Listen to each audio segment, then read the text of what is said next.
शांति। आदिदेव ब्रह्मा बाबा के कदमों पर कदम रख के हमें चलना है, तो हम उनके जीवन के बारे में अध्ययन कर रहे हैं। आज का विषय है 41 विश्व सेवा की शुरुआत। जब भगवान ने अपने पहले स्वर्ग दूतों को दुनिया में भेजा, भगवान ने अपने पहले स्वर्ग दूतों को दुनिया में भेजा। आरंभिक आवाज शांत, दिव्य, शक्तिशाली। परमात्मा ज्ञान के सागर सभी आत्माओं के सनातन पिता शिव बाबा पृथ्वी पर अवतरित हुए थे।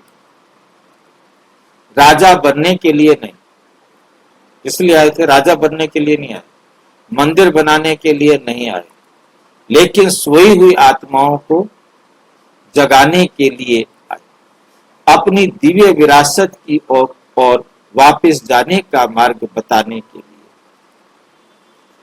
ये कहानी है कि विश्व सेवा कैसे शुरू हुई। जब भगवान के पहले बच्चे स्वर्गदूतों के दूत दुनिया में भेजे गए। ईश्वर का भौतिक दुनिया में अवतरण।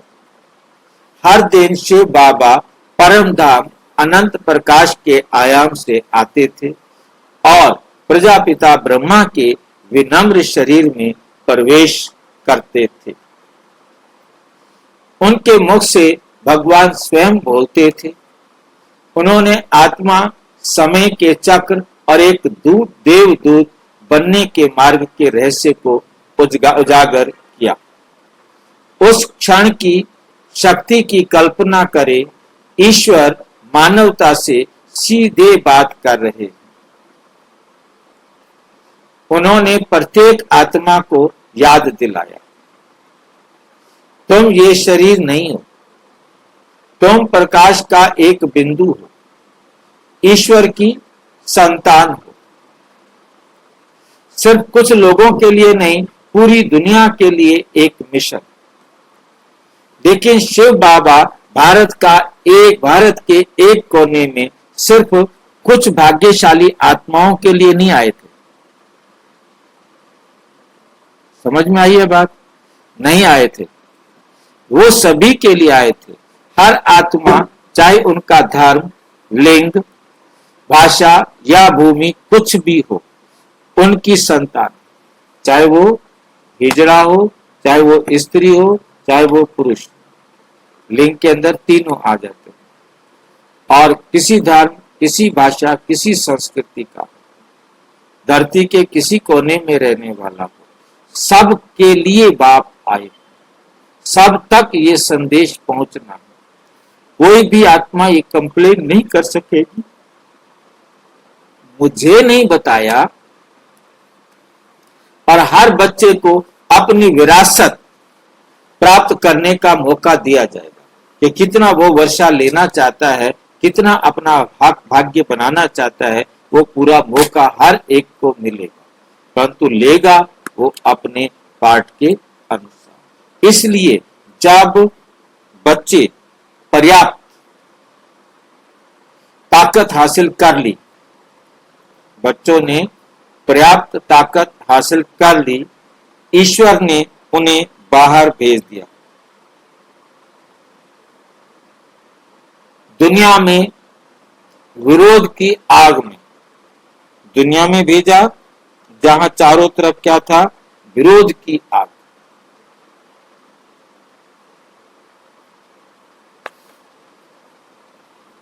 उन लोगों के घरों में जिन्होंने कभी उन्हें चोट पहुंचाई थी, कभी अनजान लोगों के पास नहीं, जिन्होंने उनको मारा था, पीटा था। कैसा बाबा देखा? क्यों? क्योंकि दान घर से शुरू कर होता है। Charity begins at home. माताओं और बहनों को आदेश। एक दिन शिव बाबा ने यज्ञ की महिलाओं से कहा, अब तुम शक्तिशाली हो गई हो, अपने घर वापस जाओ, अपनी सांसारिक जिम्मेदारियों को पूरा करो, अपनी दिव्य अवस्था से सेवा करो, अपनी रोशनी से मुझे दुनिया के सामने प्रकट करो। और इस तरह विश्व सेवा शुरू हुई। लेकिन इस दिव्य मिशन के साथ दिव्य निर्देश भी आए। विश्व सेवा के 6 पवित्र सिद्धांत, बाबा ने विश्व सेवा करने के लिए 6 पवित्र सिद्धांत भी बनाए। आइए हम उन 6 अनुशासनों को समझें जो बाबा ने पहले सेवकों को दिए थे। वे आज किसी भी आध्यात्मिक सेवा के लिए कालातीत शाश्वत दिशा निर्देश है। कालातीत क्या होता है? काल अतीत, समय से परे, शाश्वत, सदा रहने वाला दिशा निर्देश है।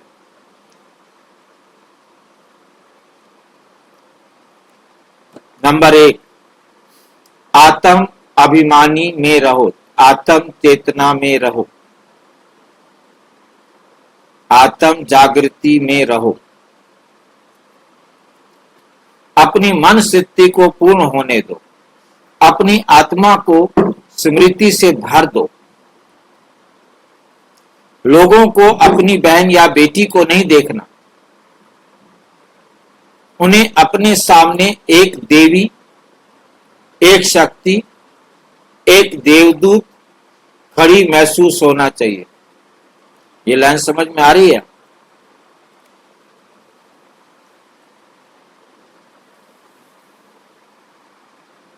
पहला पॉइंट समझ में आ रहा है? ध्यान से देखो। आत्म अभिमानी बनना है, आत्म चेतना में रहना है, अपनी मन स्थिति को पूर्ण होने दो। अपनी मन स्थिति को, जो आत्म अभिमानी की अवस्था है, उसे अच्छी तरह पूर्ण होने दो। अपनी आत्मा को स्मृति से भर दो, कहीं जरा सा भी भूल नहीं हो।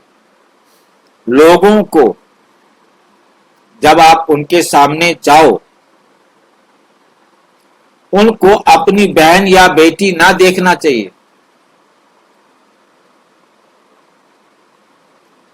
मतलब देह के संबंध से नहीं देखना है उनको, और वो आपको देह के संबंध से ना देखें। मतलब दोनों बातों की मुसीबत हमारे सिर पे डाली है। आपने भी उनको देह के संबंध से नहीं देखना, और वो भी तुम्हें देह के संबंध से ना देख सके। दोनों काम हमें करने हैं, क्योंकि हम बाप के पल्ले पड़ गए हैं। समझ गए हैं बात को? जुल्म देखना कितना करते हैं बाबा आपके। हमको तो ज्ञान है कि हम तो नहीं देखेंगे, पर तो ज्ञान है भाई जी, ये तो देखेंगे नहीं, डबल हमारे ऊपर एक उनके ऊपर भी डाले कि नहीं डाले? भाई जी उनको ज्ञान नहीं है, हमें ज्ञान समझ में आ गया तो हम भी करेंगे। कोई बात नहीं, हमारे पर जितना जुल्म करे करने देवे बाबा को, हम कुछ ना कहें। हाँ जी भाई, आप तो है ना सारे खराब हो गए, क्या करें? गलती नहीं करते क्या कहेंगे फिर बाबा को? बाबा कोई गलती कर ही नहीं रहे। नहीं, दोनों जुल्म हमारे ऊपर है। हमने खुद उनको देखना नहीं, चल भी देख के समझ से हम ना देखे देख। अब हम ही ऐसे व्यवहार करें, वो हमारे को देख के समझ से देख भी ना सके।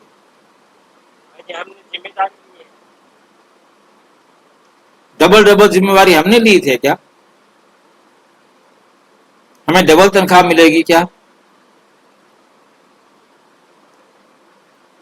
डबल तनख्वाह मिलेगी? भाई जी डबल तनख्वाह मिलेगी। फिर ठीक है, फिर कर लेंगे। में आएंगे, इससे ज्यादा और क्या तनख्वाह चाहिए भाई जी? ठीक है, डबल तनख्वाह मिलेगी, फिर कर लेंगे। लेंगे तो डबल मिलेगा। ठीक है, ठीक। उन्हें अपने सामने एक देवी ऐसे दिखाई दो कि आप देवी हो, एक शक्ति हो, एक देवदूत खड़ी महसूस होनी चाहिए। घर जाओगे परंतु घर वाले को आपने घर वाले संबंध से नहीं देखना, और वो भी तुम्हें देखें तो एक देवी के रूप में देखे, देवदूत के रूप में देखे, एक शक्ति के रूप में देखे। उदाहरण, एक बहन कई वर्षों के बाद घर लौटी। उसके रिश्तेदारों को उसी भावुक लड़की की उम्मीद थी।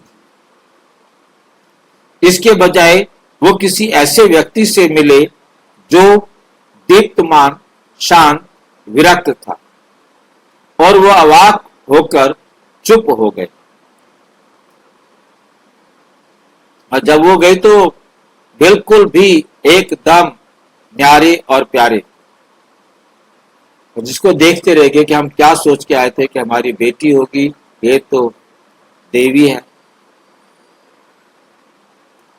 नंबर 2, शरीर चेतना से आसक्ति से विरक्त रहे, वह देह अभिमान की आसक्ति से अपने आप को दूर रखना है। यहां तक कि प्रिय जन भी शारीरिक निकटता के माध्यम से स्नेह व्यक्त करने का प्रयास कर सकते हैं। वो कोशिश करें कि देह के संबंध से हम आपके व्यवहार में आए, लेकिन बाबा ने चेतावनी दी, आपको इतना विस्मयकारी दिखना चाहिए। मतलब आप विस्मयकारी मतलब हैरान करने वाले, उनको लगे, और उनकी आसक्ति दिखना चाहिए कि वे आसक्ति के कारण आपको गले लगाने की हिम्मत ना करें। मेरी बेटी आ गई है, इस उससे आगे आकर आपको गले लगाने की हिम्मत भी ना करें। अब समझ में आ रहा है कैसे जाना है आपने अपने परिवार के अंदर।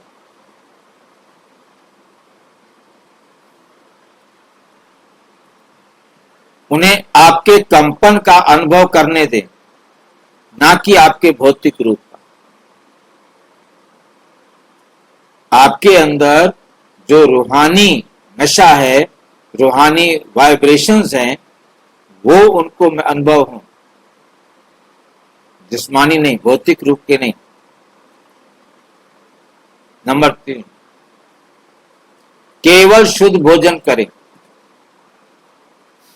फल, दूध या स्वयं तैयार भोजन खाएं, क्योंकि भोजन में कंपन होता है, वाइब्रेशंस होते हैं। अशुद्ध भोजन को स्वीकार करने से मन कमजोर होता है और आप पुरानी ऊर्जाओं में वापस चले जाते हैं। उदाहरण के लिए, एक बहन ने प्यार से अपनी मां के बनाए भोजन को अस्वीकार कर दिया और इसके बजाय साथ मिलकर खाना बनाने की पेशकश की। ये परिवर्तन का आध्यात्मिक क्षण था। नंबर 4, दूसरों से पैसे ना लें। आप भगवान के शाही परिवार की संतान हैं। सांसारिक रिश्तेदारों से कभी भी पैसे ना मांगे और ना ही स्वीकार करें। दे तो ले नहीं, ये सूक्ष्म बंधन लाता है और आपके स्वाभिमान को कमजोर करता है। नंबर 5, अपने भाई जी पैसा लेने की बात बाबा ने किन बच्चों के लिए बोला है? हाँ जी, पैसा ना लेने के लिए किन बच्चों के लिए बोला है बाबा ने? वर्षा, और बच्चे नहीं, पैसा पैसा पैसा। जो बच्चे समर्पित हैं, समर्पित बुद्धि हैं, चाहे घर में रहते हैं, क्या कहना, बाकी सांसारिक संबंध में माता पिता भाई ऐसे जो उनको देने वाले हैं उनसे ले सकते हैं, यज्ञ में यूज करें उनको, बाकी अजनबियों से नहीं ले।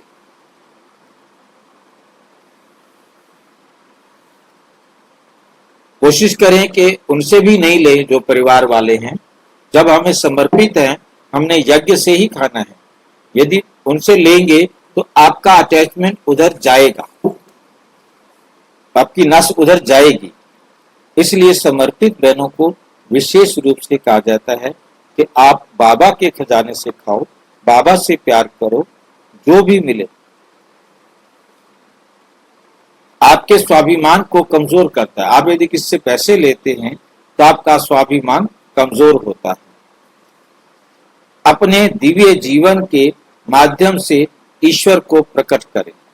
अपने दिव्य रोजाना के जो कार्यक्रम है उनके माध्यम से उनको लगे कि ये साधारण काम नहीं करते, ये ईश्वरीय है, भगवान के हैं। उनको महसूस हो, शब्द पर्याप्त नहीं, मुंह से बोले ऐसा नहीं, उनको एहसास हो, अपने जीवन को ईश्वर के अस्तित्व का प्रमाण बना दे। उनको लगे कि वाक्य में भगवान आ चुका है, ये भगवान के बंदे हैं। आपकी पवित्रता, जब लोग आपकी पवित्रता, आपकी शांति, आपके अनुशासन को देखते हैं तो उन्हें कहना चाहिए इस आत्मा में कुछ है दिव्य। ज्ञान देते समय गहन स्मरण में रहें, सिर्फ बोले नहीं, सेवा करते समय बाबा को गहराई से याद करें। वो सिमरन आपके शब्दों को शक्ति से भर देगा। लोग सिर्फ आपकी आवाज नहीं सुनेंगे, वो ईश्वर की उपस्थिति को महसूस करेंगे। उदाहरण के लिए एक युवा भाई ने गांव के मंदिर में आध्यात्मिक प्रवचन दिया। उनकी सरलता से बात की, उन्होंने बड़ी सरलता से बात की, लेकिन इतने स्मरण के साथ श्रोता खुशी से रो पड़े और रोजाना और सुनने के लिए आते रहे। सेवा की लहर शुरू होती है और कुछ दिव्य कदमों से आध्यात्मिक सेवा की एक ज्वारीय लहर फैल गई, बुखार की लहर फैल गई। एक घर से दूसरे घर तक, शहर से दूसरे शहर तक, भारत से पूरी दुनिया तक।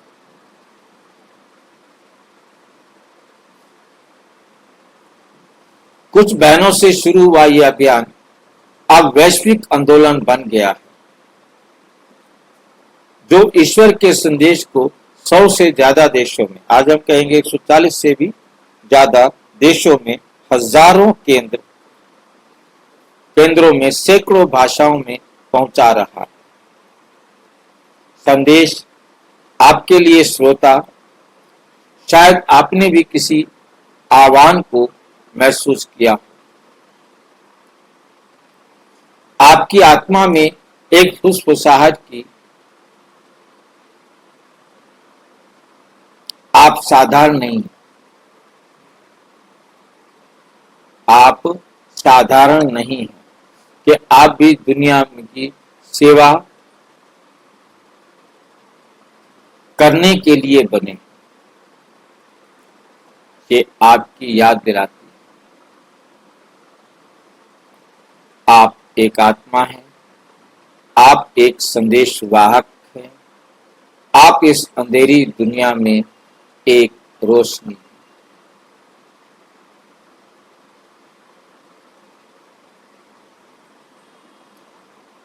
आप इस अंधेरी दुनिया में एक रोशनी है। समय आ गया है, दुनिया को आपकी जरूरत है। इस संदेश को अपने दोस्तों, अपने परिवार और अन्य लोगों के साथ साझा करें, बांटें, जो अभी भी सत्य की खोज कर रहे हैं। अच्छा, ओम शांति। और विस्तार से जानने के लिए प्रजापिता ब्रह्मा कुमारी ईश्वरीय विश्वविद्यालय के किसी भी सेवा केंद्र पर संपर्क करें और यदि कोई प्रश्न है तो 9213106986 पर केवल टेलीग्राम करें। 9650692270 पर केवल व्हाट्सएप करें।